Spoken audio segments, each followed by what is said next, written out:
Good evening, friends. You are most welcome to Civil Affairs.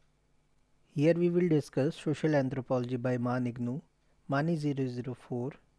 Here we will discuss Unit 3, Discrimination and Subordination, and our topic is Gender and Society.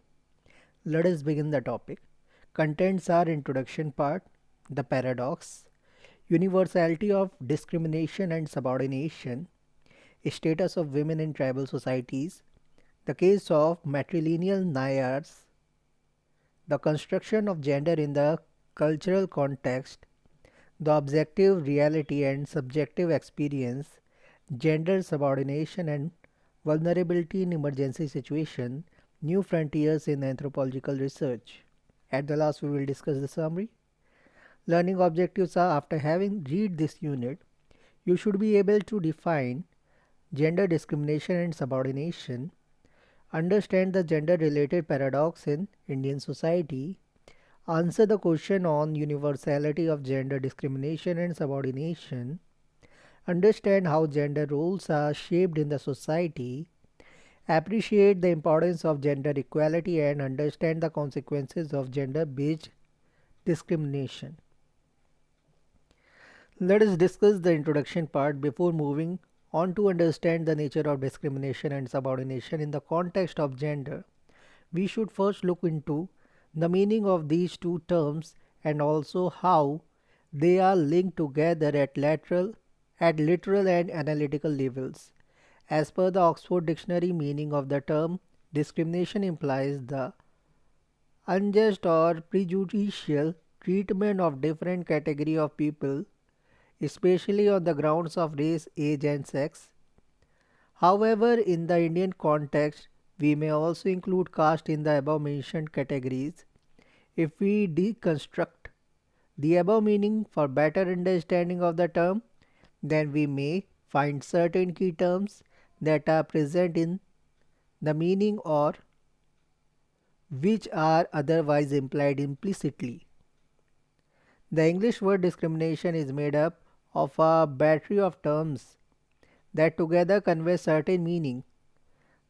To begin with, discrimination is a prejudicial treatment which implies that it entails certain behavioral patterns that may be labeled as prejudicial towards a defined category or group of people.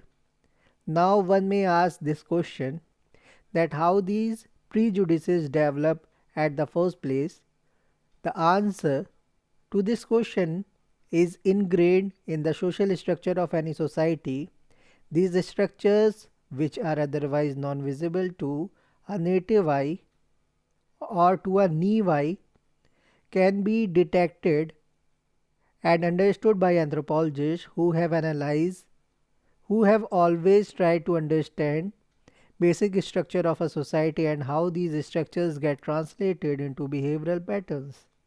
For example, caste is a reality in Indian context which form the basis for division of labor and in turn gave rise to a bitter form of discriminatory behavioral attitude towards people labeled as lower caste. Such discriminatory attitudes are also patronized by religious texts and treaties. Similarly, in the case of gender, prejudicial treatment stems from some more basic structural patterns that are passed on from one generation to another through the process of socialization. However, the term discrimination cannot be seen in isolation from the term subordination. These two terms are complementary to each other. Subordination implies the action of subordinating or creating a hierarchy or strata.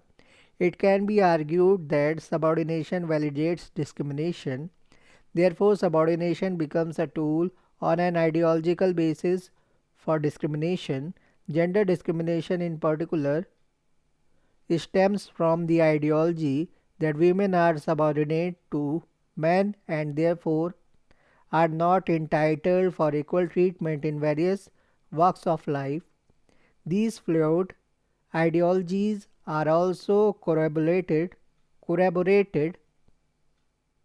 and integrated with people's faith and values and therefore become well established at the structural and functional levels. The entire ideology of patriarchy is the result of such assumptions. Dubai 2009. Discrimination and subordination should be juxtaposed with the ideology of equality to understand the meaning enshrined in these words. The Indian Constitution is based on the notion that every citizen will have the right to equality and there shall be no discrimination on the basis of caste, religion, sex, race, and place of birth. The preamble of the Constitution states that equality of status and opportunity should be secured for all the citizens of India. It is in the background that we should try and understand that instead of the state apparatuses designed to secure equality, we still come across discrimination and subordination at various places and situations. This point towards the reality that there is a difference between the intention and practice of equality. The codified law is unable to alter the discriminatory attitude of people against specific groups of society. This in turn should be a ground for getting answers to such intriguing questions of gender inequality and discrimination. One needs to look deeper into the social structure and function in order to understand such gender based discrimination and subordination. The paradox: we are well aware of the fact that historically women have been agents of change in every sphere of life. How can we forget the contribution of Rani Lakshmibai of Jhansi and her close side Jhalkari Bai, who fought bravely against the mighty forces of the British Empire in the first ever battle for the Indian independence. Our history is full with such stories of bravery and the industrious nature of the women. Even in the contemporary society, women are making their mark and presence felt in the political economy of India, but till, or we can say that, but still we can factually argue that women are being treated as subordinates to the male members and are discriminated against. This assertion gets reflected objectively in the skewed sex ratio, which is in favor of the male child. Cases of female ferticide from across the length and breadth of the country conveys that society has used it as a mechanism for socially selecting the male child over the female. Dowry debts, domestic violence, rape, sexual harassment, etc. are just few visible examples of the kind of treatment that is being given to the women in our society. There are many other covert situations that are not quite visible but contribute towards gender discrimination and subordination. One such example is the gendered analysis of the use of public space. We would not generally think that space has anything to do with the larger social structure, but the postmodern conception of space argues that the architectural design and public space is not gender natural or gender neutral. Shilpa Ranade, in her ovular article on the gendered conception of public space, points towards the fact that the use of public space is largely limited to the male, and women have to legitimize their behavior in order to use that public space. She writes that women can access public space legitimately only when they can manufacture a sense of purpose for being there. Ranade 2007. She further argues that the gendered use of space becomes an instrument and an agent of reproducing gender inequality and power relations that exist in the society. This is an excellent example of how the use of space negotiates power and authority in the society. The control of women's movement has been central to the maintenance of a gender regime informed by patriarchy so long as women reproduce the discourse of the hegemonic gender regime appropriately through their socio-spatial performance of femininity in public space, in pubic space, not public, in pubic space here. They can largely access it safely. Renner 2007. Activity observe the public places and find out how it is being differentially used by males and females. Gender discrimination also gets reflected in the form of women's health and child malnutrition. It has been scientifically established that weight of a newborn baby is directly related with the nutritional condition and health status of the mother. Especially India, Pakistan and Bangladesh accounts for holding almost half of the population of malnourished children in the world. This is linked to the poor health conditions and nutritional status of mothers in these countries. Malhotra 2006. Mehrotra 2006. Thus, child malnutrition and gender discrimination are linked together. It has been observed that women are considered to be the primary caregivers in the family setup. Normally, the household workload exceeds the calorie intake. It is also normal practice in the patriarchal household setup that women eat at last after feeding their children and husband, which accounts for improper food management, which works as a hindrance for better nutrition. These examples and the paradox observed in the behavior lead us understand and ask certain basic questions regarding gender discrimination and subordination. One might ask that is the gender discrimination a universal phenomena or is restricted to only few societies? A similar question that can logically follow the above one can be related with the origin of the discrimination, such discrimination and subordination. Let us repeat this. These examples and paradox observed in the behavior lead us understand and ask certain basic questions regarding gender discrimination and subordination. One might ask that is the gender discrimination a universal phenomena or is restricted to only few societies? A similar question that can logically follow the above one can be related with the origin of such discrimination and subordination. Our next heading is universality of discrimination and subordination. The discipline of anthropology since its inception has been concerned with the dichotomy of local and global, ideographic and nomothetic, and universal and particular. This dichotomy in the beginning helped in explaining the evolution of society by locating the particular against the notion of universal. To some extent, any discipline that claims to be scientific in outlook must possesses a universal generalizing character that can be law generating.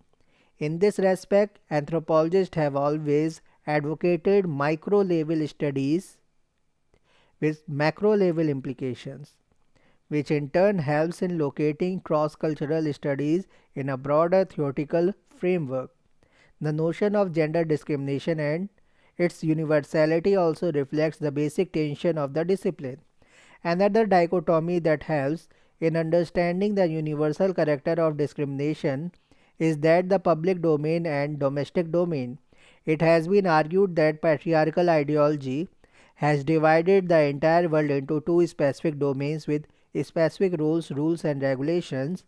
The public domain is largely meant for the male members of the society where they can negotiate their roles and establish their supremacy over the second sex. On the other hand, domestic domain is largely restricted to the female where they work as primary caregivers In the domestic domain, however, women are not entitled to take decisions pertaining to family matters, which is largely taken by the males. Porkyastha et al. 2003.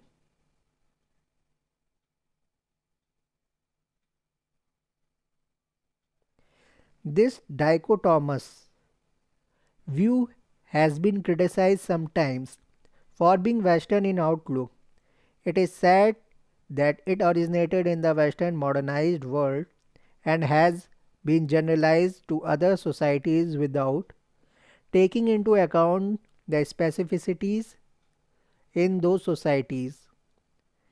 This calls for a revisit to the entire debate of public domestic domain and take a relook through the lens of ideographic, particularistic, contextual knowledge, which has become a hallmark of anthropology since the advent of functional paradigm and reinstated in the postmodern ideology, though not entirely but partially. Karen Brodkin, sex, breaks the monotony of universality by exemplifying the Iroquois society where the dichotomy of domestic public is not found and women enjoy the enormous amount of decision making power in domestic, political, religious, and economic spheres of life. Sex 1970. Similarly, Leacock has shown that among the matrilineal native Northern American Montagnais Naskapi, Montagnais Naskapi, the division of labor between male and female members of society is such that women are not dependent on their husbands. Leacock 1981. Their economy is based on reciprocal division of labor between the sexes. In such societies, there is no hierarchical division between the public sphere and domestic sphere. Both the sexes produces goods and that are necessary for livelihood. The above mentioned example and many other similar cases reported by different scholars have revealed that there are societies where social relations are based on the principle of egalitarianism and men and women are placed equally in terms of their contribution to the society. However, even such cases do not account for superiority of women over men and egalitarianism mentioned is only partial and not total.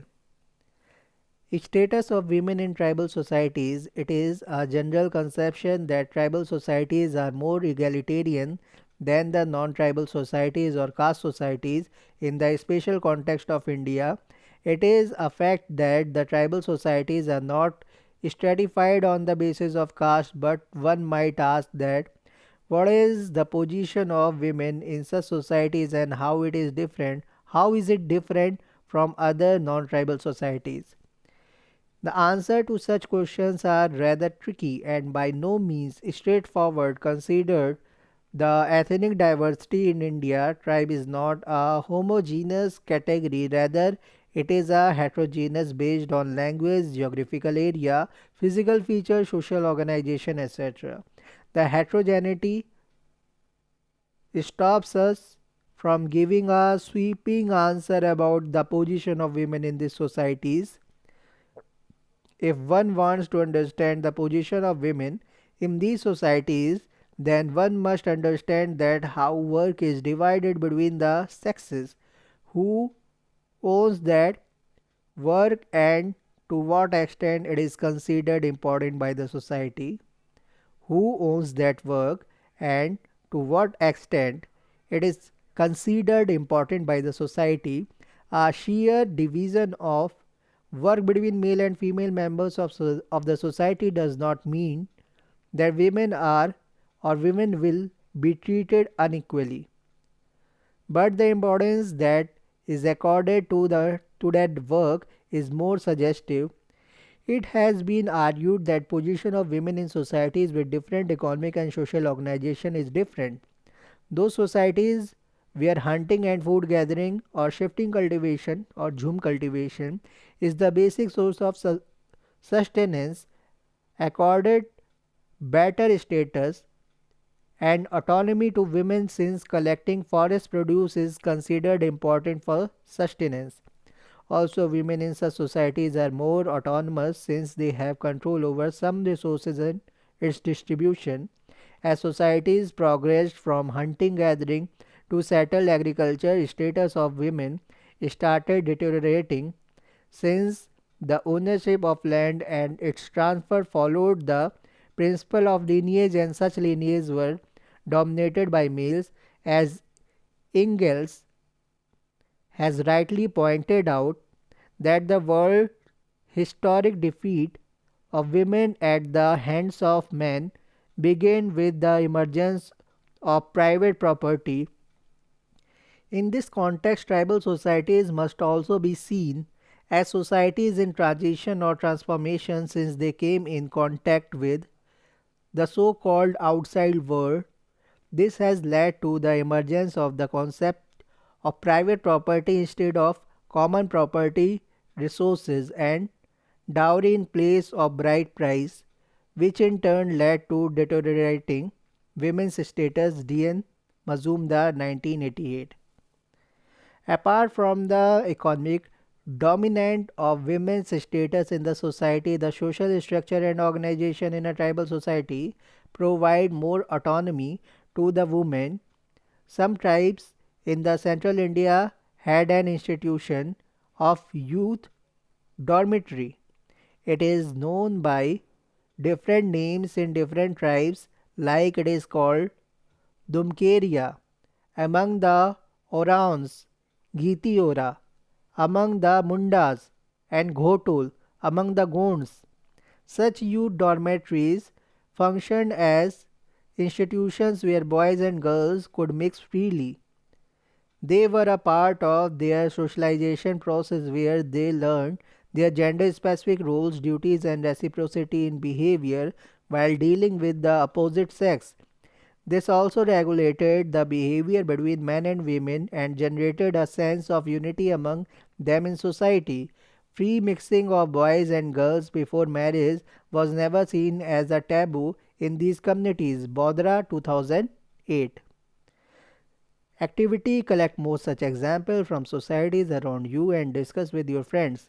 Such autonomy is also visible among the Bhil tribes, where the institution of marriage has certain provisions that accord for greater autonomy for girls and lesser restriction and taboo.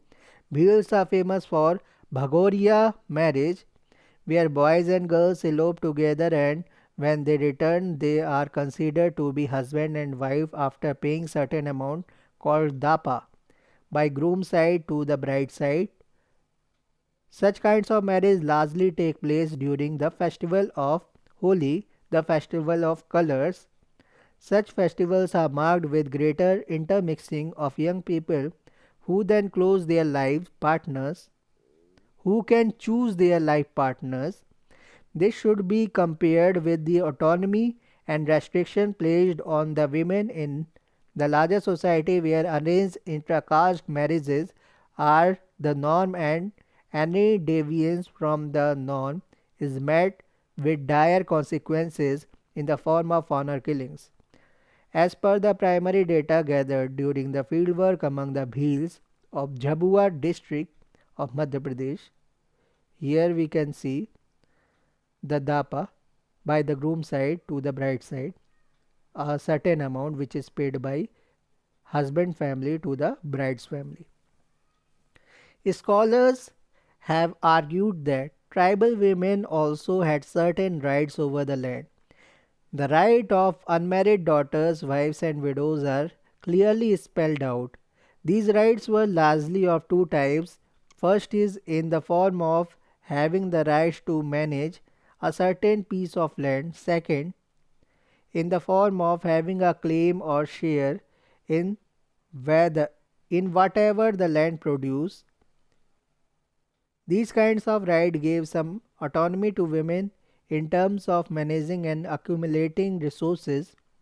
In this context, the position of widow in a tribal society is different from the one in Hindu society. In tribal society, a widow continues to contribute both in the field and forest, and thus are able to generate independent income by selling forest produce or working on the field. This is in contrast to the traditional Hindu society, where a widow is considered inauspicious and is barred from doing any work and mixing with the society at large.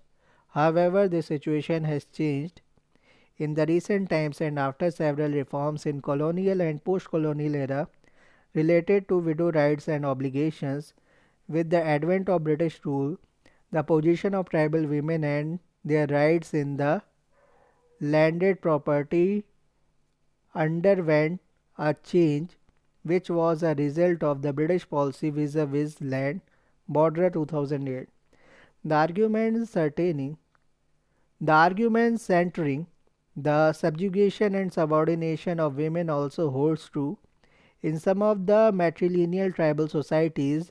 Although the position of women in matrilineal societies are much better than that of their patrilineal counterparts, Dubey 2009, but the ideology of patriarchy and unequal power distribution is a reality that contradicts a very naive understanding of matrilineal tribal societies.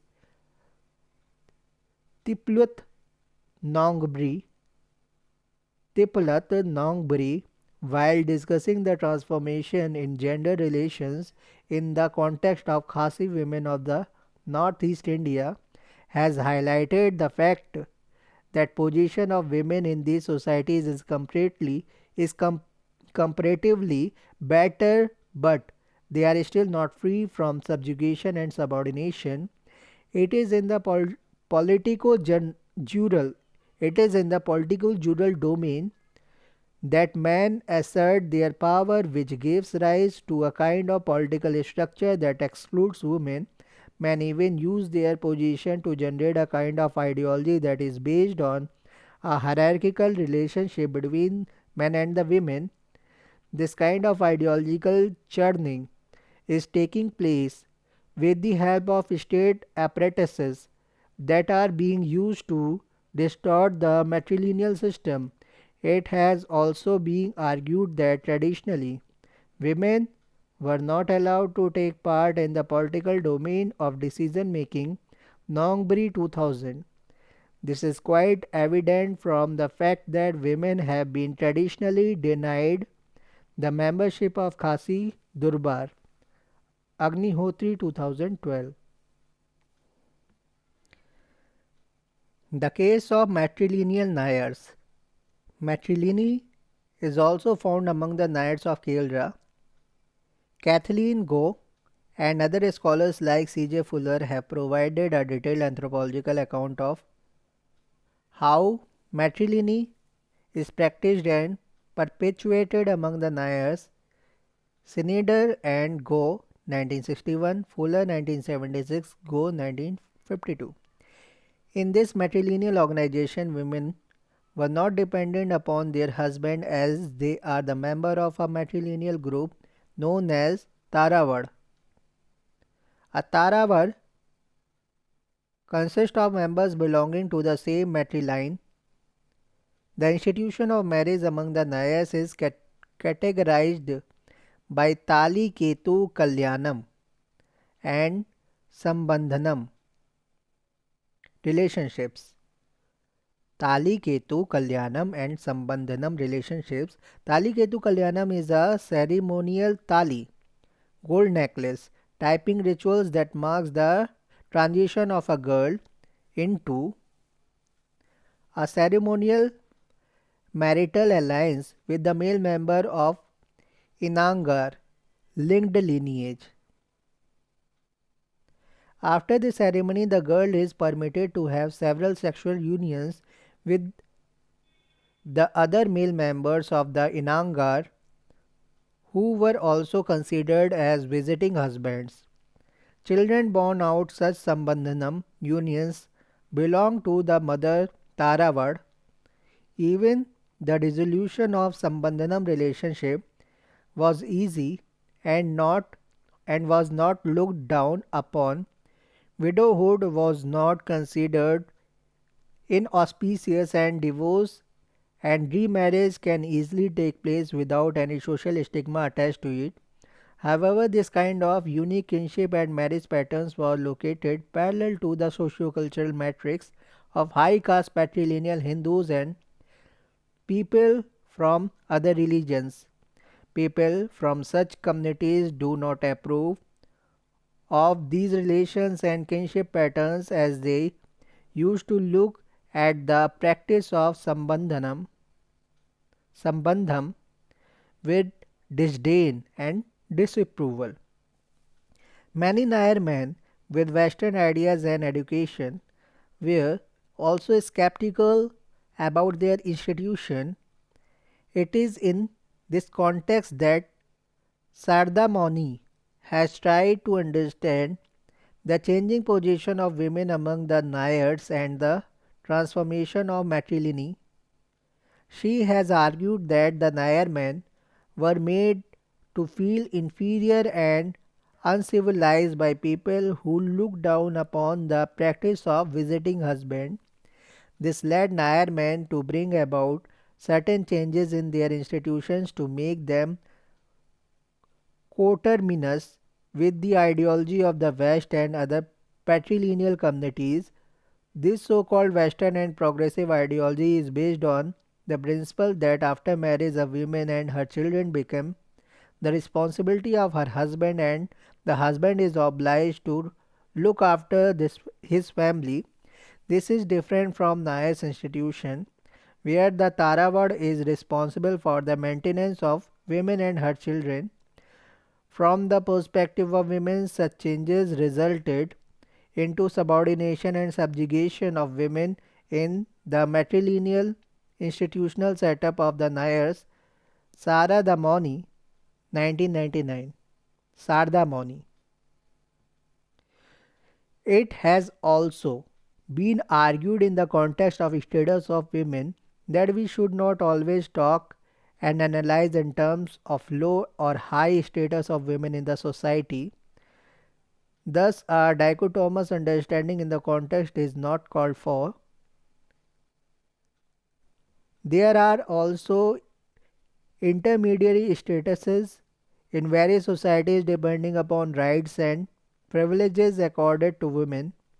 It is for sure that in most of the societies across the world, the status of women is not as good as that of the men, and especially in the patriarchal societies, it is even worse.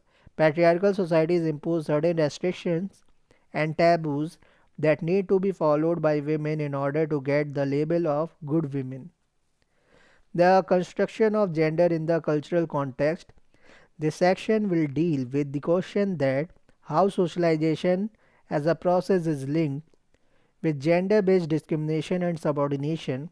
When we say that something is ingrained in our culture or society at the level of its basic structure, then we must also realize that this culture and structure gets reproduced over generation after generation.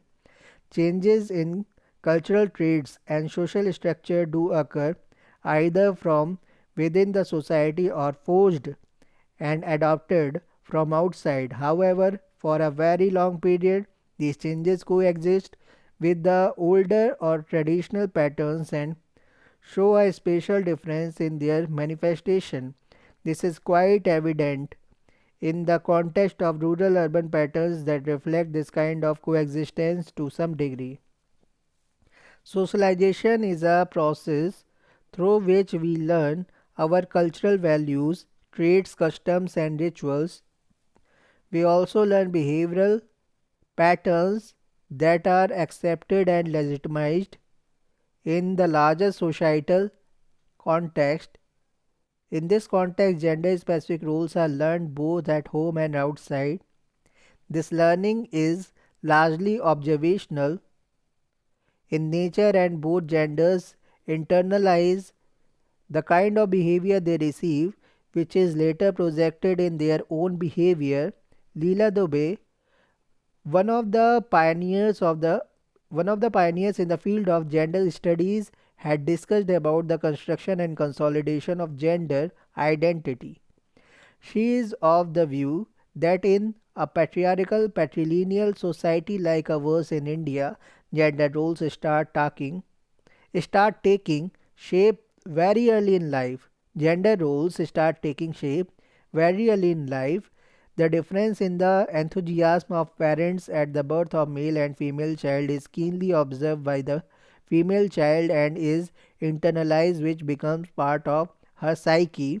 Later in life, she observes her mother, grandmother, and other female members in the society and try to become like them in order to gain acceptance in the family and in society at large. The very notion of women being pariah dhan, someone else's property, that is largely held in our patriarchal society also contributes towards constructing the gender identity that leads to discrimination and subordination. A woman is never regarded as a permanent member of her natal family, as she has to leave that family and move to her husband's house. This gives rise to the belief that she will never contribute to the family income and instead she will take away certain part of the family income as her dowry. In contrast, a male child is considered to be the savior of the family and as a permanent member of the family, one who will contribute towards the family income and take care of aging parents. Such aspects, such expected roles and identity formation leads to a stratified system where gender is placed in the hierarchical pattern. Dubey, 1988. The objective reality and subjective experience. It is an objective reality that women are being discriminated against and treated as subordinates in the society. This fact gets reflected in the child sex ratio across the country of India. As per the census report of 2011, the child sex ratio in the group age of 0 to 6 years is just 914 girls per 1000 boys. This is more alarming in the context of the decadal decline in the ratio which was 976 in 2001. Even in states like Maharashtra, which are still considered as progressive and where other development indicators are better than many other states in India, the child sex ratio stands at a meager 883 girls per 1000 boys in 2001. This ratio was 913. To understand the meaning of this ratio better, it should be kept in mind that as per the global trends, a normal child sex ratio should be above 950. Therefore, this is an objective indicator of gender discrimination and preferential sex selection in favor of male child. Katakam 2012. Now one may ask that how this discrimination is manifested in lived experience of women. Do women really feel that they are being discriminated? What differences do they observe in terms of their experience in the treatment that they receive from family members? Such questions became part of a study that tried to understand the subjective experience of women vis-a-vis discrimination. The basic premise behind this study was the fact that what we believe has occurred to us is more significant than what has actually happened. This premise works at a psychological level where our perception of reality is more significant than the reality itself. Therefore, it is important to know that what women perceive has happened with them in terms of discrimination and subordination. It has been found in the study that there is a gap between the objective reality and subjective experience of that reality.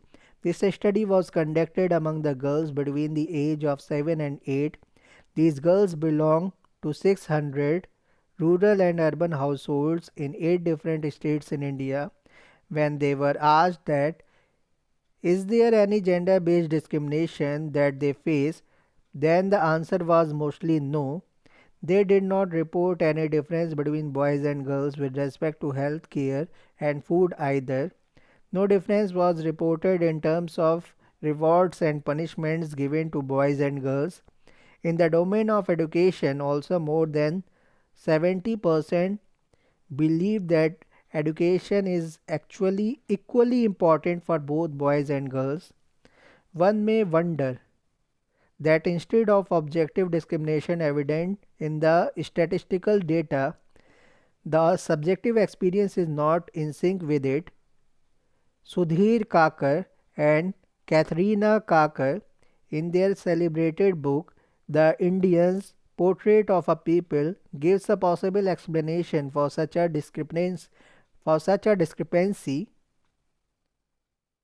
They are of the view that such discrimination is not directly transformed into behavior and is filtered and diluted through the institution of family, where a girl child finds herself in a situation where one or more adult member of the family is sympathetic and loving in their behavior and attitude towards the girl. This is perceived and memorized as instances contrary to the patriarchal dominating and discriminatory values. Also, existence of a sphere of femininity and domesticity gives women an opportunity to be productive and lively. This sphere includes other women in the household, and it is here that women negotiate meaning of discrimination and subordination, and their reaction towards discrimination gets diluted. However, in folklores, ballads, and wedding songs, women do react against discrimination by portraying men as a faithless. Kakar and Kakar 2007. Gender subordination and vulnerability in emergency situations, new frontiers in anthropological research. New frontiers in anthropological research. The discourse on gender discrimination and subordination has found some new grounds in the emerging subfield in the anthropology of disasters. This new area of research tries to understand that how gender subordination leads to increased vulnerabilities in emergency situations. Disasters are seen not only in terms of hazardous climatic and man-made situation but also largely understood as socio-economic, cultural and political vulnerabilities that are inbuilt in the societal structure. This view gives rise to new understanding and analysis of women and their status in society and how these affects their vulnerability during and after natural and man-made calamities. A study was conducted by a group of anthropologists. This study was a part of European Union's sixth framework microdis project entitled Integrated Health, Social and Economic Impacts of Extreme Events, Evidence, Methods and Tools. A group of anthropologists headed by Professor P.C. Joshi, Asia Coordinator of Microdis and Professor of Anthropology, University of Delhi, conducted fieldwork in Bahraich district of Uttar Pradesh. A study was conducted by a group of anthropologists in a flood-affected district of Bahraich in eastern Uttar Pradesh. It was case control study where levels of anxiety, depression and stress was measured among the flood-affected and non-affected populations. It was found in the flood-affected zone the level of anxiety and depression and stress was more among the females than in the males.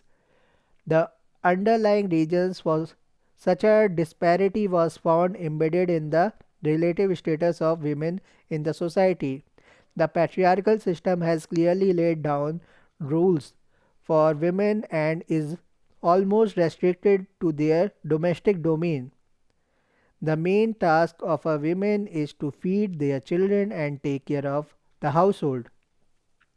Looking from a feminist political ecological perspective, women are seen as primary resource users and managers, and in terms of the responsibility they have towards the dependents in the household and community.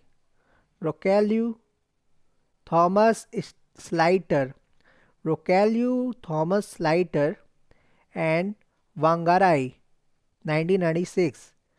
This argument finds basis in the light of data collected from FGD's focus group discussions among the women of flood affected areas. Jum explains name of the participant. Men go out in order to feel some change, but the mothers are the ones whom children want. As a man and a father, no one ever goes to the extent of seeking help at the cost of his self respect, but women will not be able to withstand the hunger and plight of her children, and she would even beg for them in spite of being abused and ridiculed. Her only aim is to feed her children at the cost of her self esteem. To this Sima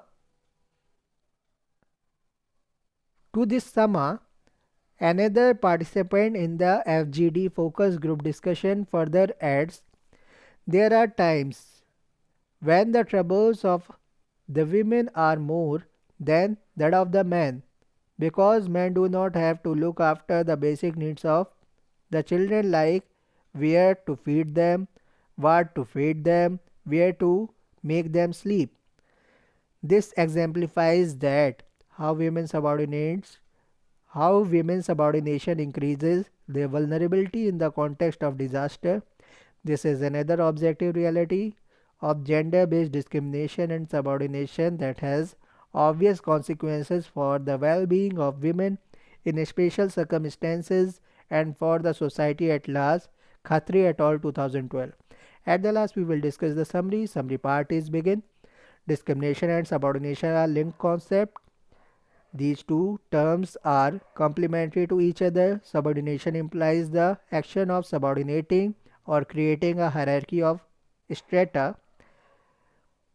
It can be argued that subordination validates discrimination. Therefore, subordination becomes a tool or an ideological basis for discrimination. The very process of primary and secondary socialization in our society clearly demarcates gender specific roles and hence creates a divide between the public and domestic domains. These two domains need to mix together. Women are actively coming forward in the public domain, and it's time for men to move towards the domestic domain and do not consider it something exclusively for women.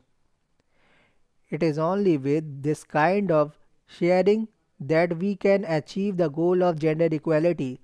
Gender based discrimination is a universal phenomenon with some exception where the status of women is to some extent equal with that of the men. In the case of tribal societies in India and elsewhere, as we have seen in the examples above, the women have greater autonomy in these societies. We should also try to learn from these examples. Throughout this unit, we have seen that gender discrimination and subordination are embedded at the socio-structural level. The idea of gender equality enshrined in our constitution has not been fully realized. Even today, we hear news of gender based discrimination in the form of sex selective abortions, female infanticides, domestic violence, molestation, rape, etc. As responsible citizens of this country, it is our duty to stop such discriminatory and criminal behavior. The first step towards this goal is to realize and understand the kinds of discrimination that are prevalent in our society and then to act accordingly. The need of the hour is to discard the patriarchal mindset and start thinking in a rational and scientific manner. Thank you very much.